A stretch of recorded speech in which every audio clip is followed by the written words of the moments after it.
함께 우리 계시록을 살펴볼 텐데, 오늘의 계시록은 4장과 5장의 내용들에서 오늘 계시록의 5장의 목적에 대해서 우리가 한번 살펴보려고 합니다. 계시록의 내용을 지금까지 여러분들이 1장부터 지금 3장까지 우리가 마쳤는데, 지금 한 것은 계시록의 서론과 그 다음에 또 한 것이 뭐냐면 첫 번째 교회에 대한 환상에 대해서 우리가 살펴봤습니다. 그죠? 2장과 3장에 있어서 교회에 대한 환상이 나왔죠. 환상의 내용들이 무엇이었습니까? 7교회에 대한 주시는 메시지였어요. 이제 4장과 5장부터 시작해서 16장까지의 내용이 무엇이냐면 두 번째 환상에 대한 내용입니다. 이것은 세상에 대한 환상이에요. 기억하시는지 모르겠는데, 우리가 처음에 할 때 계시록의 구조에 대해 살펴봤습니다. 그때 계시록의 서론과 그 다음에 결론이 있었습니다.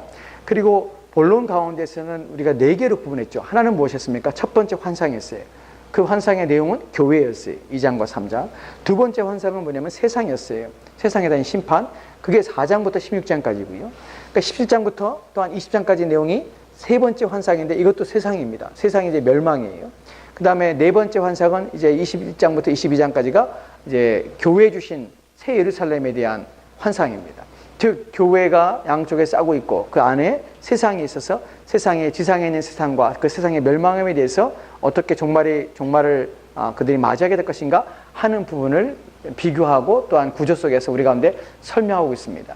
오늘 두 번째 내용 속에서 두 번째 이제 환상에 대한 두 번째 세상에 대한 환상들이 시작돼 있어서, 첫 번째로 4장과 5장에서 5장이 먼저 맨 앞에 나오게 되는 이유가 있고, 이것이 2장과 3장 뒤에 나와야 되는 이유가 있고, 계시록 전체의 구조 속에서 4장과 5장의 역할들이 하는 것이 목적이 분명히 있습니다.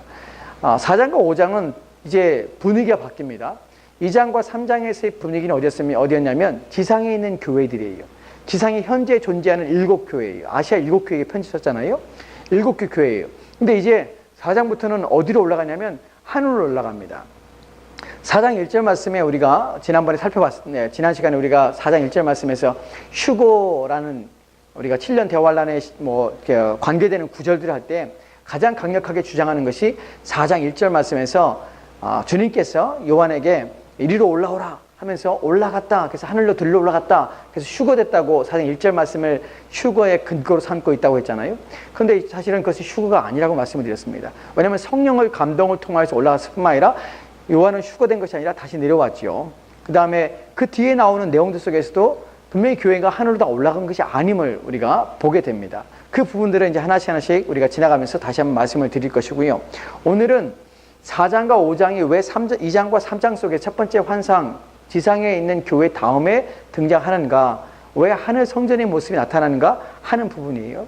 이 부분은 나중에 가서 21장과 22장에서 연결이 됐습니다. 어떻게 연결되냐면 4장과 5장에서 하늘 성전의 모습이 나중에 21장, 22장에서 이제 완성된 새 예루살렘이 하늘부터 내려오는 것으로 이제 연결되기 시작해요. 그 부분 나중에 가서 다시 한번 설명을 드리겠습니다. 오늘 우리가 살펴볼 4장과 5장에서 첫 번째 부분은 이 성전의, 하늘에 있는 성전의 모습인데 왜 하늘에 있는 성전이라고 표현하는가 하는 부분에 대해서 먼저 4장 2절 말씀을 보도록 합시다. 4장 2절 말씀 우리 같이 읽을까요? 같이 읽겠습니다. 시작. 내가 곧 하늘에 성령이 감동되었더니 보라, 하늘에 보좌를 베풀었고 그 보좌 위에 앉으신 이가 있는데, 아멘, 아멘. 본문에 보면 요한이 성령이 감동되었다고 합니다. 그리고 봤어요. 뭘 봤냐면 하늘에 보좌를 베풀었고 그 보좌 위에 앉으신 이가 있는데, 지금 하늘에 보좌가 있습니다. 그 보좌에 앉으신 이가 있다는 것을 지금 요한이 봤습니다. 즉 요한이 지금 어디 보니 지상에 있는 사건들을 볼 것이 아니라 하늘에 있는 것들을 보게 된 것이에요.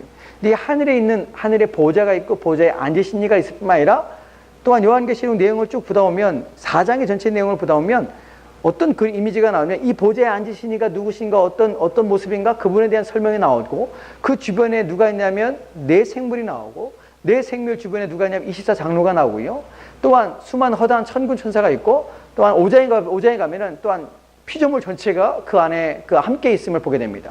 또한 거기서 막 찬양을 드리는 모습이 막 나타나기 시작해요. 4장과 5장에서 두 번의 찬양이 나타납니다. 4장에서 한 번 찬양이 나타나고 또 5장에서 전체적인 찬양이 나타나요.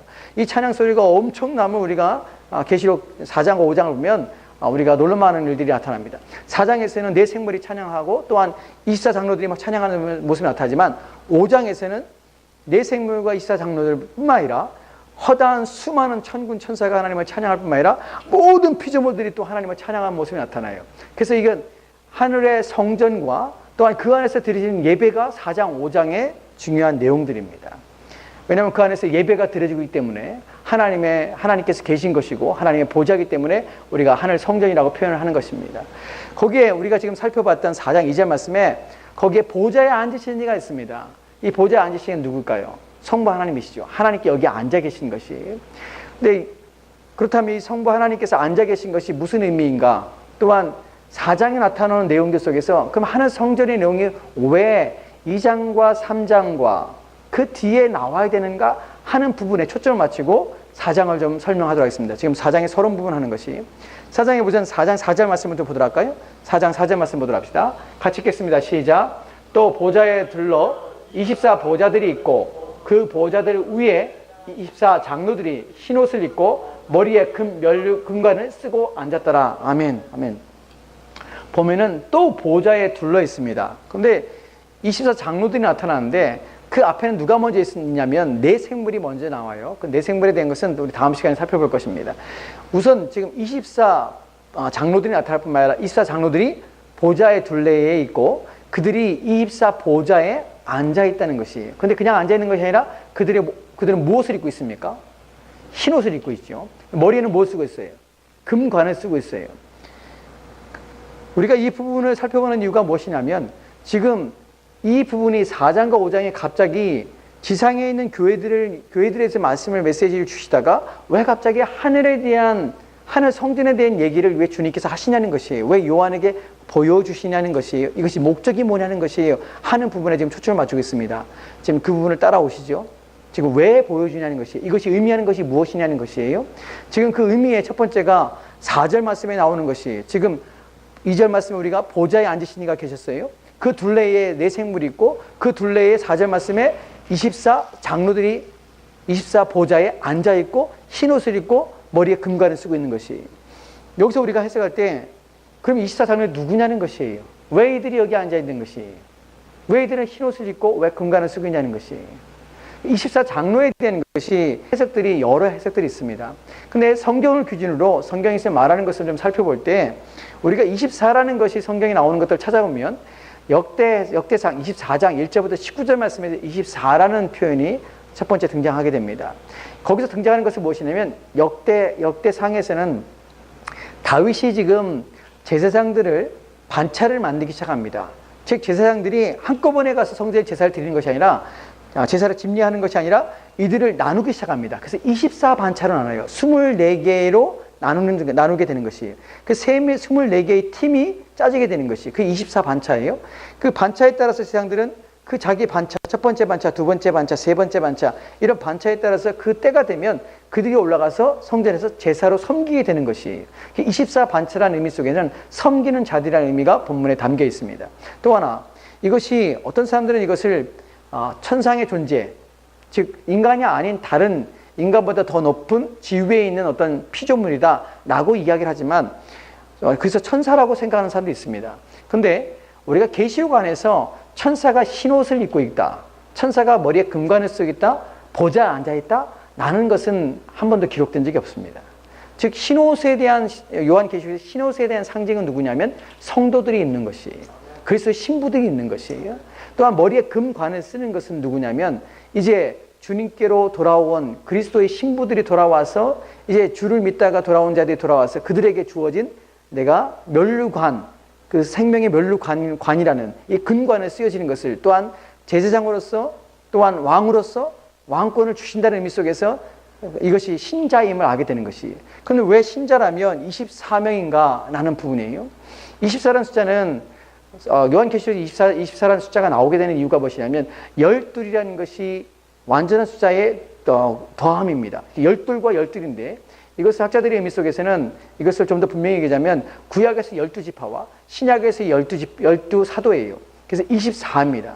24가 상징하는 것은 뭐냐면 구약의 모든 하나님의 백성들 또한 신약의 모든 하나님의 백성들, 그래서 24는 구약과 신약을 통과하는 모든 백성, 구원받은 모든 하나님의 백성들의 대표자라는 것이 일반적으로 모두가 다 동의하는 또한 성경적으로 동의가 되는 해석법입니다. 그래서 24장로는 누구냐면 천사가 아니라 하나님의 백성으로서 신약과 구약에 구원받은 모든 사람의 대표자로서 상징성을 가지고 있는 것이, 이들이 어디에 앉아 있어요? 보좌에 앉아 있어요.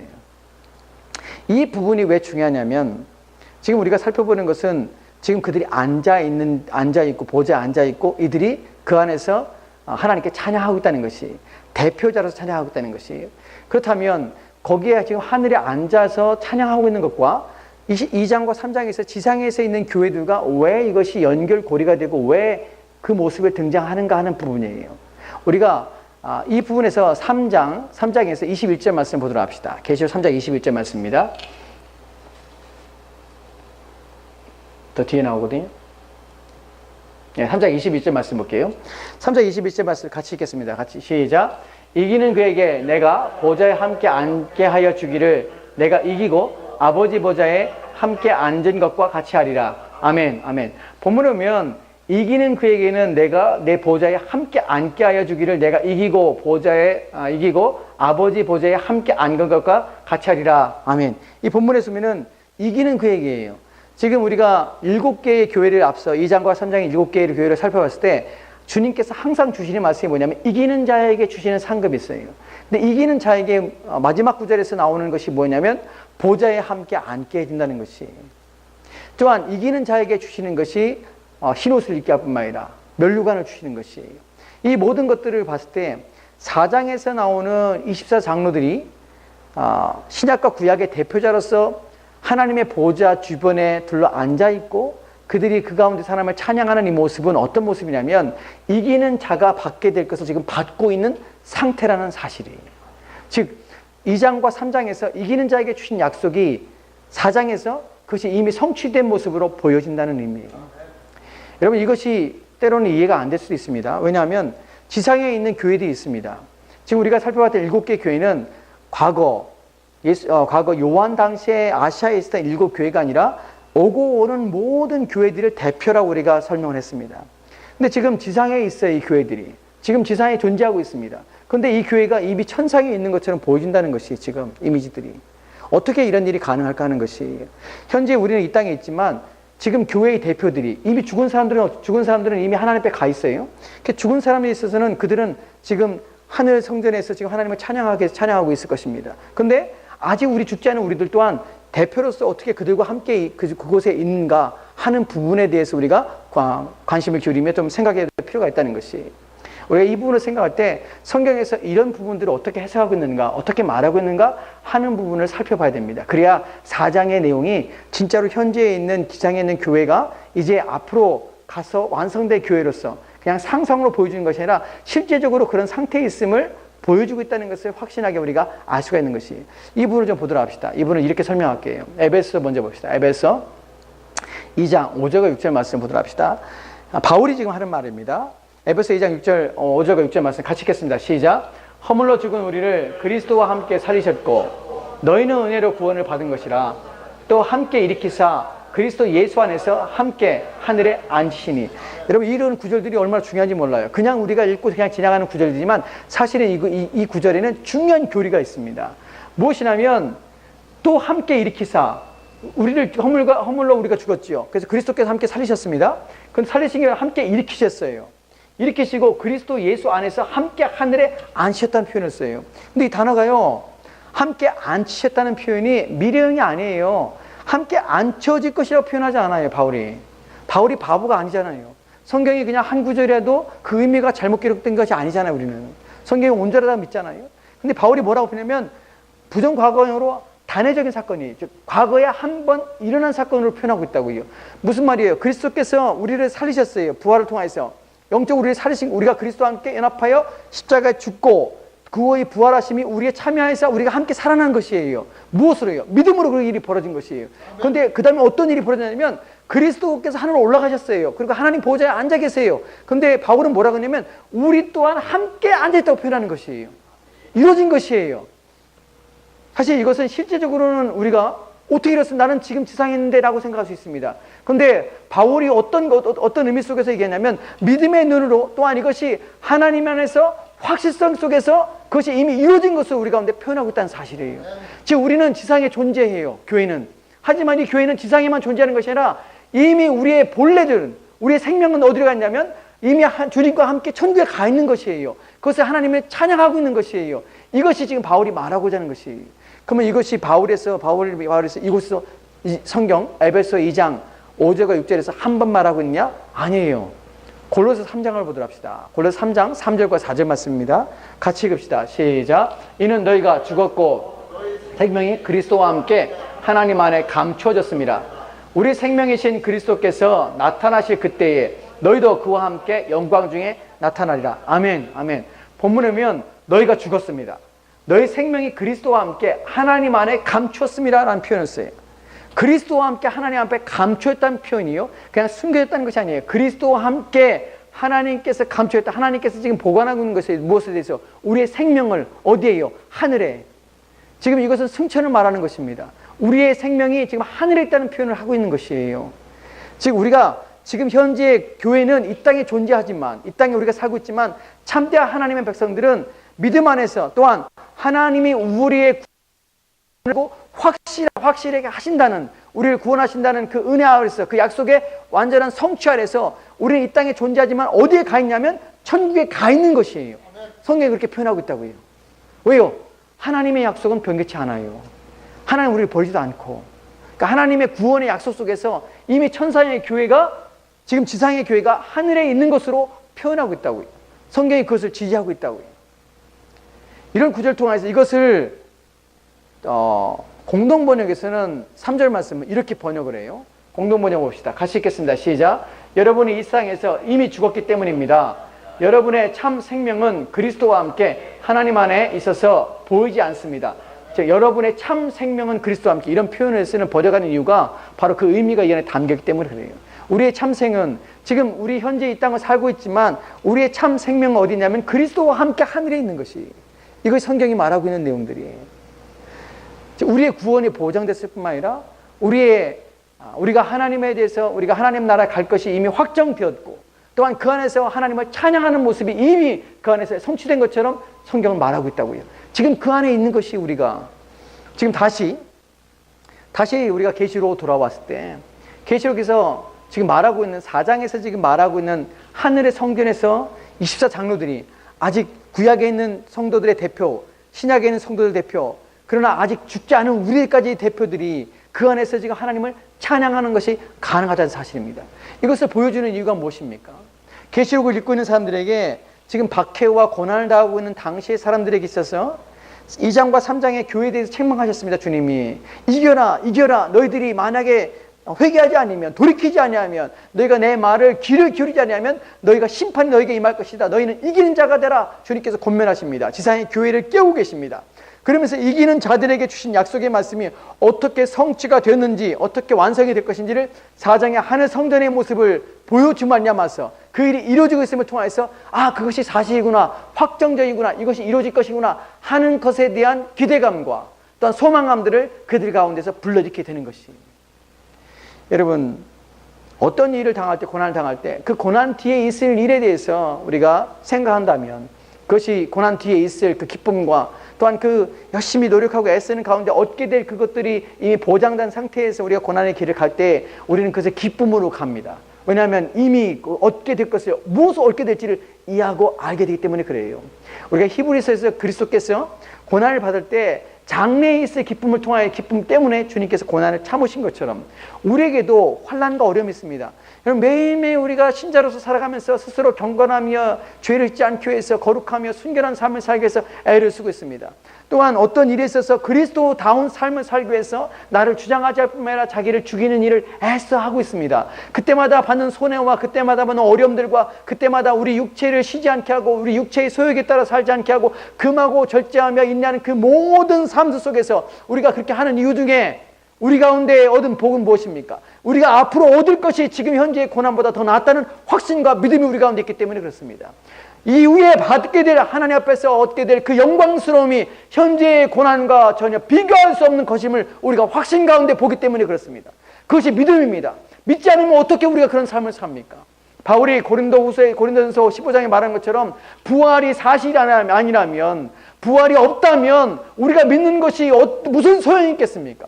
무슨 의미가 있겠습니까? 그런데 우리는 믿음 안에서 부활이라는 것을 확신하기 때문에 현재의 고난을 참고 견디며 그 영광스러운 부활의 날에 참여할 것을 우리는 믿음으로 바라오며 그것이 이미 이루어진 것처럼 확신하기에 오늘 우리의 삶 속에서 우리가 이겨나며 싸워야 될 싸움들을 싸우는 거 아니겠습니까? 지금 4장의 의미가 2장과 3장에서 메시지를 받은 책망의 메시지를 받은 교회들에게, 위축된 교회들에게, 또한 약해진 교회들에게 새로운 소망감을 줍니다. 왜요? 우리는 이미 하늘에 가 있는 자들이에요.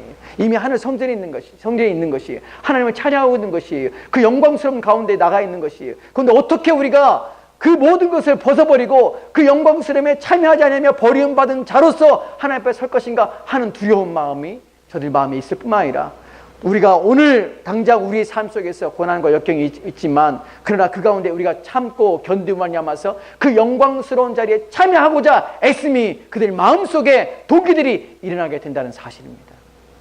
여러분, 만약에 주님께서 지금 여러분 가운데서 임하셔서 정말 하늘에 지금 있는 것들, 여러분이 받게 될 그 하늘의 영광스러움을 여러분 가운데 보여주시고 알게 하셨다면 여러분 예수 안 믿을 사람 하나도 없을 거예요.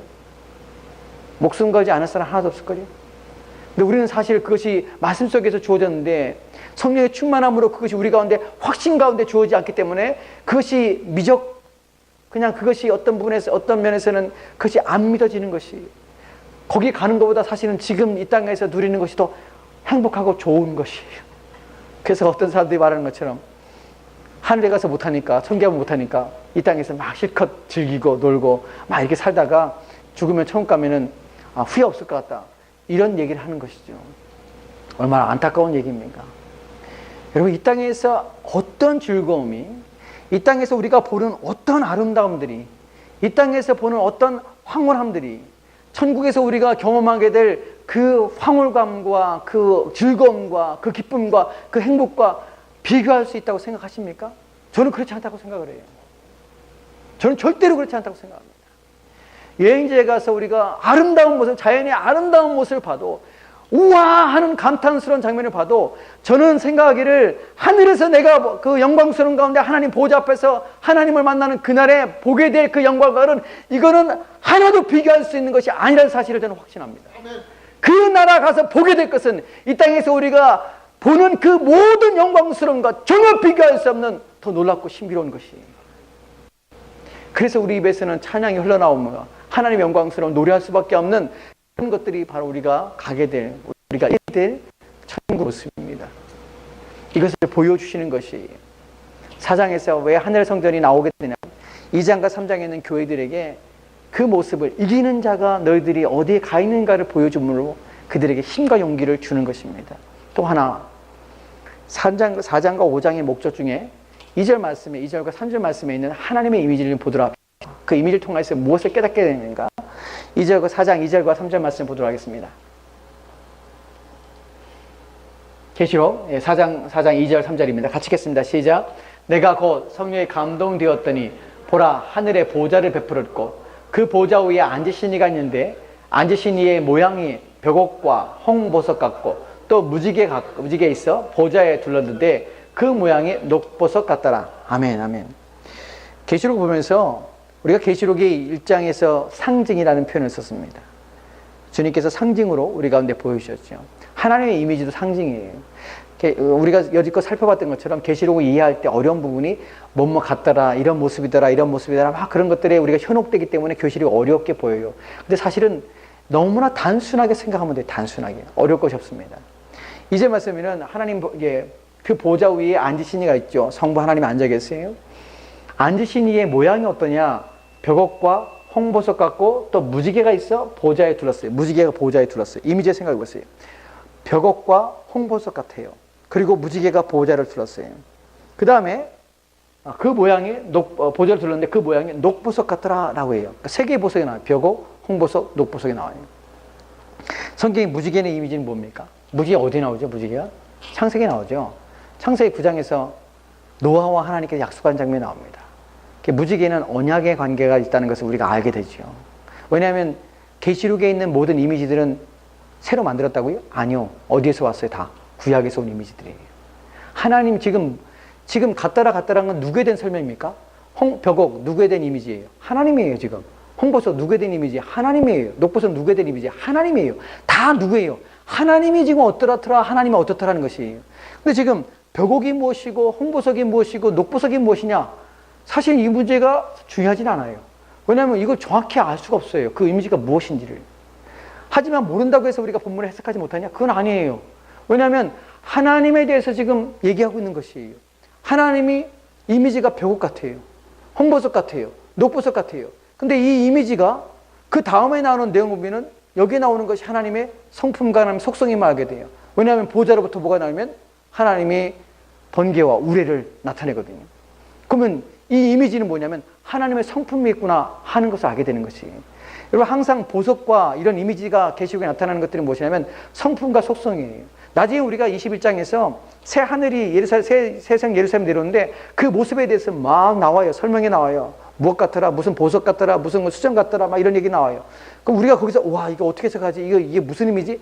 전체를 다 알 수는 없지만 왜냐하면 설명이 안 돼요. 근데 그것이 말하는 게 뭐냐면 아름다움과 고결함과 거룩함과 또한 성품 온화함과 또한 거기서 하나님의 정결함과 진노와 심판에 대한 이미지가 이 안에 담겼다는 사실을 우리가 알게 되는 것이 하나님의 성품이 이 안에 담겼습니다. 어떤 성품이 담겼을까요? 하나님께서 벽옥 같습니다. 하나님께서 홍보석 같습니다. 하나님께서 녹보석 같습니다. 이 이미지 속에 담겨있는 것들은 무엇이냐면 하나님의 거룩성, 또 하나님의 영원성, 또 하나님의 심판, 하나님의 진노에 대해서 또 하나님이 옳고 정의로움, 의로우심 하는 것들이 안에 담겼다는 사실만 하나님의 성품에 대한 이미지만 우리가 이해하면 되는 것이에요. 즉 하나님이 이런 분이시라는 것이에요. 하나님은 어때요? 하나님 거룩하세요. 하나님은 어떤 분이세요? 하나님은 세상을 심판하시며 다스리신 분이에요. 왜냐하면 4절 말씀부터 4절에 보좌부터 뭐가 나오냐면 하나님의 진도가 나타나기 시작하기 때문에 그래요. 그렇다면 우리가 여기서 알 수 있는 것은 뭐냐면 보좌에 앉으신 분이 어떤 분이냐 하는 것에 대한 이해가 있으면 된다는 것입니다. 여러분 왜 이것이 필요할까요? 왜 사장에서 하는 성전에서 성전의 이미지가 2장과 3장에 있는 교회들에게 필요할까요? 왜냐하면 하늘에 지금 보좌가 있다는 사실을 여러분 기억하십시오. 요한이 본 것은 하늘에 보좌가 있다는 것이에요. 그 보좌에 앉아 계신 분이 계시다는 것이에요. 왜 지상에 있지 않고 하늘 보좌에 있는 하나님의 모습의 이미지를 나타날까요? 하늘 보좌라는 의미가 무엇일까요? 여러분 지상에서 보좌에 앉는 사람은 누구입니까? 왕이에요, 왕. 그럼 하늘에 있는 보좌에 앉는 분은 누구입니까? 하늘 왕이에요. 세상의 왕이라는 것이. 하늘 보좌의 이미지가 가지고 있는 것은 왕권이에요. 하나님 어떤 분이세요? 지상에 앉아서 자기 보좌에 앉아있는 왕들보다 뛰어나시며 비교할 수 없는 분이라는 사실이 본문에 드러나는 것이에요. 우리 하나님은 누구십니까? 세상의 왕이세요. 세상의 왕. 이 땅에 어느 한 나라의 지역의 왕이 아니라 온 우주를 다스리는 왕이세요. 당시에 있어서 한이라는 의미는 온 우주 전체를 말합니다. 즉 하나님은 온 우주 전체의 왕이십니다. 그분이 거기에 앉아 계셔서 세상을 다스린다는 의미가 그 안에 담겨 있습니다. 즉 2장과 3장에서 교회들이 지금 치열하게 세상 속에서 세상의 왕들과 싸웁니다. 세상에 자기를 신이라는 자들과 싸웁니다. 그런데 그들이 그 안에서 그들의 신들에게 그들에게 왕들에게 굴복하지 않을 이유가 무엇입니까? 왜냐하면 우리는 하늘의 왕을 섬기기 때문에 그렇다는 것이에요. 누가 강합니까? 지상에 있는 왕이 강합니까? 하늘에 계신 왕이 강합니까? 하늘에 계신 왕이 더 강합니다. 누구를 섬겨야 되며 누구를 의지하며 누구의 말에 순종해야 됩니까? 하늘에 계신 왕에 순종해야 되는 것이에요. 하늘 보좌의 의미가 바로 그렇습니다. 그분으로부터 뭐가 나옵니까? 그분으로부터 거룩함과 순결할 뿐만 아니라 그분으로부터 하나님의 진노가 그분으로부터 임하게 되는 것이에요. 이것이 말하는 이미지는 무엇입니까? 이 땅에서 신자들이 교회들이 박해를 당하며 어려움을 겪지만 그 모든 것들은 누구의 주권에 있냐면 하나님의 주권에 있고 진노는 누구의 손에 있냐면 하나님의 손에 있습니다. 즉 나의 아버지께서 나의 주인께서 진노하시며 또한 하나님께 심판하시는데 나는 그 안에 포함되지 않는 것은 당연한 것입니다. 이해가 되십니까? 내가 보호받는 것은 당연한 것이에요. 내가 그분의 교회로 있다는 것은 그분의 진노와 심판에서 난 벗어났다는 사실이에요. 난 두려움이 없다는 것이에요. 이것이 2장과 3장에서 교회들이 4장의 모습을 바라보면서 자기의 당한 일들과 앞으로 닥칠 환난에 대해서 담대함으로 믿음으로 살 수 있는 이유가 되는 것입니다. 하나님이 통치하시고 그 하나님이 그 보좌 앞에서 진노가 임하고 심판이 임합니다. 나는 두려움 없습니다. 왜냐하면 나는 진노를 피한 자이며 그리스도 예수로 말미암아서 심판을 피한 자이기 때문에 그렇습니다. 여기서 오는 담대함과 여기서 오는 믿음이 우리로 하여금 우리의 신앙을 온전케 하며 철저하게 회개하여 열렬하게 회개하여 하나님께로 우리를 인도한다는 사실입니다. 4장과 5장은 그냥 있는 것이 아닙니다. 교회가 하늘로 승천한 것도 아니고요. 4장과 5장이 교회 다음에, 지상에 있는 교회 다음에 나오는 이유가 바로 여기 있습니다. 힘을 내라는 것이, 너희가 믿는 자가 누구냐는 것이, 너희를 지키며 돌보는 자가 누구냐는 것이, 이것을 보여주기 위해서 너희가 지금 어디 있냐는 것이, 이 땅에서 우리가 헐벗고 이 땅에서 우리가 가난하며 이 땅에서 우리가 우리의 소유를 우리가 육신에 따라 살지 아니하며 이 땅에서 모든 것을 우리가 잃어버린다 할지라도 우리는 어디에 있는 자냐면 하늘에 이미 그리스도와 함께 있는 자라는 사실을 잊지 마십시오. 그러기에 우리는 없는 것 같으나 있는 자이며 가난한 자 같으나 우리는 부유한 자가 되는 것입니다. 우리의 믿음은 보이지 않는 가운데 이미 하늘의 주님과 함께 있습니다. 그것은 변치 않습니다. 그것이 우리로 하여금 담대하게 하는 것입니다. 계시록이 신자들을 담대함을 주는 이유가 여기 있습니다. 읽으면 읽을수록 계시록에서 우리가 자신감이 생기고 또 우리의 믿음을 강하게 하는 이유가 바로 여기 있습니다. 그래서 읽고 또 듣고 지켜 행하는 자들이 복이 있다고 계시록에 말하는 것입니다. 우리 같이 기도할까요?